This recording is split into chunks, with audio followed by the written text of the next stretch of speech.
बड़ी बातें जो इस चुनाव के एग्जिट पोल से आ रही हैं और वही सवालों में तब्दील हो रही हैं, उन्हें जरा एक बार ले लूं क्योंकि डिबेट यहीं से शुरू होगी। एमपी में क्या सत्ता विरोधी लहर गायब हो गई है? क्योंकि हमारी एग्जिट पोल बता रहा है कि एमपी में शिवराज रिटर्न्स, बीजेपी रिटर्न्स है। कमलनाथ की क्या ये आखिरी सियासी पारी थी? क्योंकि उम्र के लिहाज से क्या अब ये वो चुनाव था जिसमें उन्होंने पूरा दम झोंक दिया? अब इसके बाद उनकी राह, सियासी राह कहां की है? राजस्थान में कमल महारानी पर अमल होगा क्या? क्योंकि राजस्थान में कांग्रेस जा रही है, बीजेपी आ रही है, हमारा एग्जिट पोल बता रहा है, लेकिन महारानी आ रही है कि नहीं पता नहीं है। बघेल या सिंहदेव, कौन छत्तीसगढ़ का किंग होगा? छत्तीसगढ़ में कांग्रेस की सरकार बनती नजर आ रही है। मैं एक बार सीधे शहजाद जी आपके साथ शुरुआत कर रही हूं।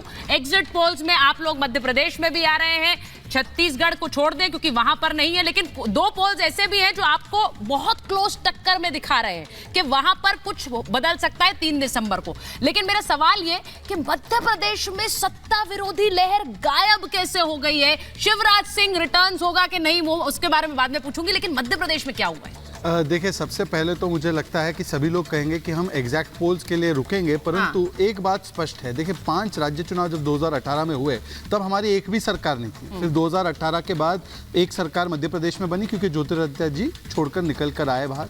उसके बाद 2 सरकारें कांग्रेस की थी और दोनों ही जगह जहां पर कांग्रेस की सरकारें थी, एक जगह तो स्पष्ट है आपके मैट्रिक्स के ओपिनियन एग्जिट पोल से कि राजस्थान में सरकार बुरी तरह से जा रही है, मतलब भारी एंटी इनकम्बेंसी।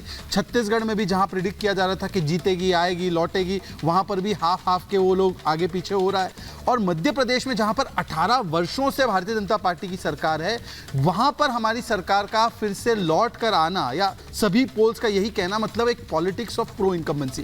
संगीत रागी जी बैठे, वो विश्लेषण करके बताएंगे आपको आगे, पर नैरेटिव में, पॉलिटिकल डिस्कोर्स में एंटी इनकम्बेंसी का शब्द तो हर एक व्यक्ति ने यहां पे बैठे हुए इस्तेमाल किया होगा, पर प्रो इनकम्बेंसी ये दौर ही 2014 के बाद शुरू हुआ, जहां पर उत्तर प्रदेश, उत्तराखंड ऐसी सरकारें भी रिपीट करती है अपने काम के बलबूते पर। इसका मतलब politics of mission, vision and performance को लोग रिवॉर्ड करते हैं, और जो पॉलिटिक्स ऑफ डिवीजन करते हैं, जो पॉलिटिक्स ऑफ रिग्रेशन करते हैं, उनको लोग नकारते हैं। ये आज साफ साफ संकेत आ रहे हैं। आप क्या देख रहे हैं भाटी जी? मैं आपके दुष्यंत जी के पास जाऊं उससे पहले आप, क्योंकि आप स्क्रीन पर कटे हुए भी हैं और आप रिएक्शन कुछ नहीं दे रहे थे शहजाद जी की बात पर, तो रिएक्शन पहले दीजिए, पहले रिएक्शन दीजिए कि मध्य प्रदेश में शिवराज सरकार 18.5 साल रही, उसके बाद भी बड़ी जीत के साथ वापसी कर रही। नहीं, रिएक्शन तो मैं तभी तो देता जब आप पूछेंगे। मैं बीच में उनकी बात काट के क्यों रिएक्शन देता? वो अच्छी बात कह रहे थे शहजाद भाई, कुछ गलत नहीं बोल रहे। लेकिन मुझे लगता है कि जो एग्जैक्ट पोल है वो बिल्कुल, जो एग्जिट पोल है वो एग्जैक्ट रिजल्ट नहीं रहने वाला, जो मुझे लगता है। मध्य प्रदेश में तो शुरू में तो माहौल बहुत ही बढ़िया था कांग्रेस के पक्ष में, और सबको लग रहा था कि कांग्रेस ठीक ठाक आएगी, क्योंकि 2018 में कांग्रेस जीत के आई थी और उसके विधायकों को तोड़ के, खरीद के, डरा के, धमका के, जैसे भी बीजेपी ने उनकी सरकार गिराई और सरकार बनाई, तो उससे जनता में एक रिएक्शन थी।